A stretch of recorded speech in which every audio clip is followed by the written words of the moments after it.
Bonjour et bienvenue dans ce premier tutoriel pour apprendre à vous connecter et à utiliser Decibel Data. Tout d'abord, rendez-vous sur l'URL decibel-data.tourinsoft.com. Vous aurez alors le choix entre vous connecter au module saisie et gestion des informations ou au module accueil. Commençons par la saisie et gestion des informations. En cliquant sur le bouton, on vous propose de vous identifier en renseignant le login et le mot de passe qui vous seront fournis soit par votre référent Decibel Data, soit par votre coordinateur ou coordinatrice départementale. Cliquez sur Valider ou utilisez la fonction mot de passe oublié pour retrouver votre mot de passe.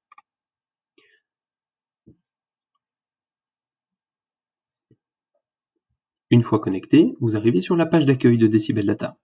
Deux parties la composent. Le bandeau supérieur blanc qui reste fixe quels que soient les éléments de navigation et dans lequel on retrouve en haut à droite l'identifiant de l'utilisateur ainsi que la structure qui lui est associée. Si vous cliquez dessus, vous aurez également un accès rapide au module accueil, à la fonctionnalité de vous connecter en tant qu'un autre utilisateur. Cette fonctionnalité n'est accessible qu'aux utilisateurs administrateurs, un accès à une aide en ligne et à la possibilité de vous déconnecter.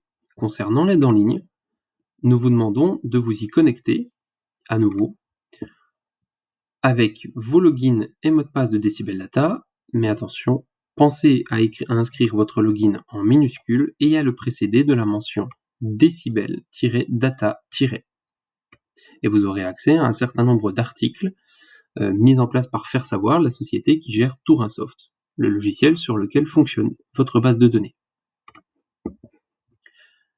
La petite cloche ici concerne les actualités, c'est-à-dire les évolutions de la base de données que vous pouvez consulter librement. La gestion d'un panier d'offres, donc on le verra un petit peu plus tard, là où toutes les offres que vous sélectionnerez viendront s'afficher. Les offres en attente de validation. Un accès rapide aux différents bordereaux qui composent Decibel Data.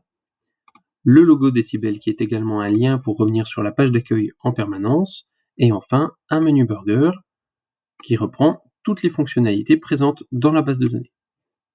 Pour la partie inférieure, il s'agit ici à la fois de fenêtres de visualisation et d'accès rapide que vous pouvez piloter via la petite boîte à outils en haut à droite. En cliquant sur cette boîte à outils, vous pouvez activer ou désactiver un certain nombre de fonctionnalités et également programmer vous-même en activant le déplacement des boîtes.